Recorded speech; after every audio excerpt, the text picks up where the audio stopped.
Let us begin with a very terse description. Cultural Marxism is a broad term which refers to the advocacy and application of critical theory, and more generally to the cultural, political, and academic influence of certain elements within the contemporary left. The roots of cultural Marxism are to be found in what is commonly known as the Frankfurt School. The term arose informally to describe the thinkers affiliated or merely associated with the Frankfurt Institute for Social Research at the Goethe University in Frankfurt, Germany during the interwar period. Critical of both capitalism and Soviet socialism, they sought to address the perceived shortcomings of classical Marxism in the pursuit of societal change. Their work came to be referred to as critical theory.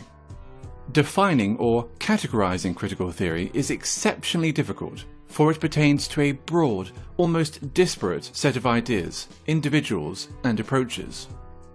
The underlying and enduring aspect of critical theory, common to all its offshoots, nonetheless, is the creation of interdisciplinary theories that might serve as instruments of social transformation.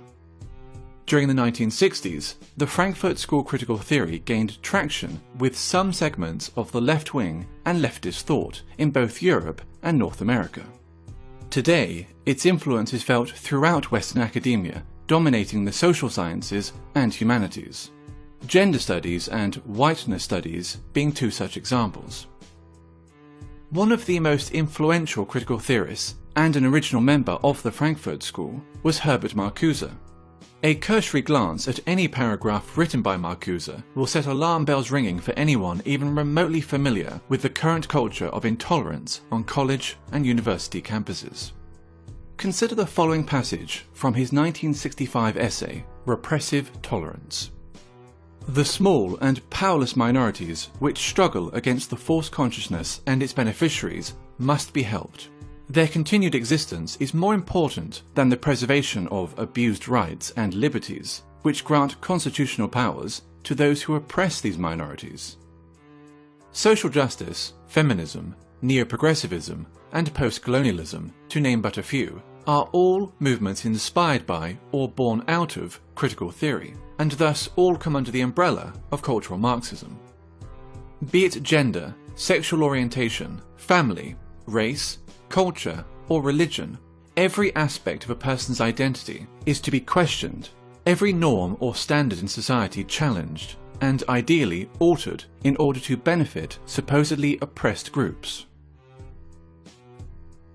Classical Marxism saw class conflict as occurring between the bourgeoisie and the proletariat, between the haves and the have-nots.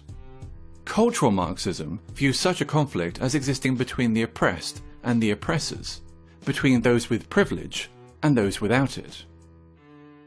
The working class has been replaced by minorities. Majority groups are typically defined as privileged and oppressive, with minority groups accordingly labelled underprivileged and oppressed. Heterosexuals are oppressive. Cisgender people are oppressive. Whites are oppressive, especially white men. Christians are oppressive. Those that do not fit into these groups are thus considered oppressed.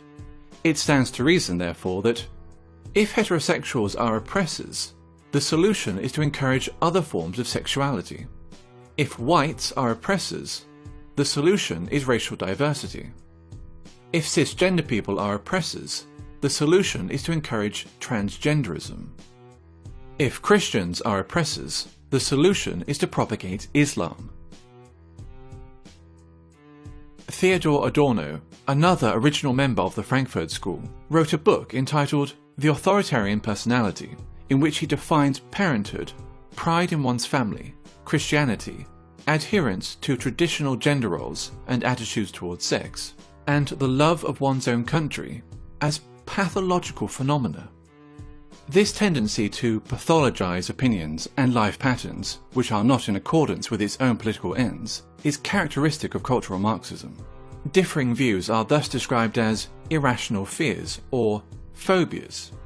For example, a person who feels uncomfortable living as a minority in an area dominated by Muslim migrants may be decried as an Islamophobe, since wishing to live amongst those culturally and ethnically similar to oneself is considered sick and phobic.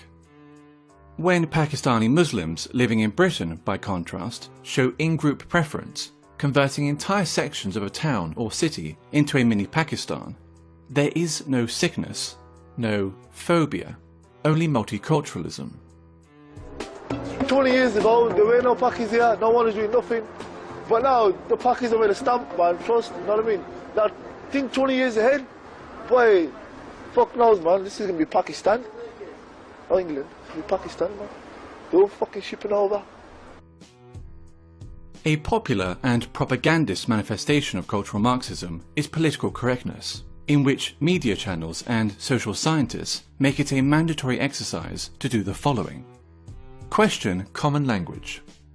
Illegal immigrants, for example, are to be referred to as undocumented migrants, while ethnic discrimination is referred to as affirmative action.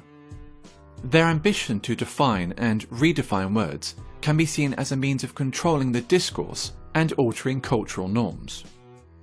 Racism and sexism have been redefined as a product of prejudice plus power, which leads to such ridiculous statements as, "There's no such thing as sexism against men," and "I, an ethnic minority woman, cannot be racist or sexist towards white men." Maintain an unwaveringly favourable view of groups which are marked as being oppressed. Islam is a religion of peace. Black Lives Matter is a peaceful, legitimate protest movement. Feminism is only about equality, and so forth.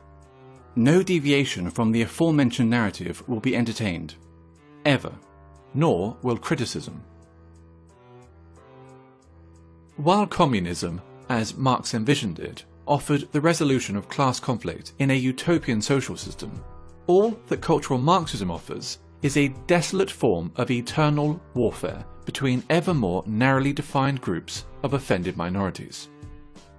The only meaningful consequence that its wide application could possibly ever have is the marginalization of traditional European culture.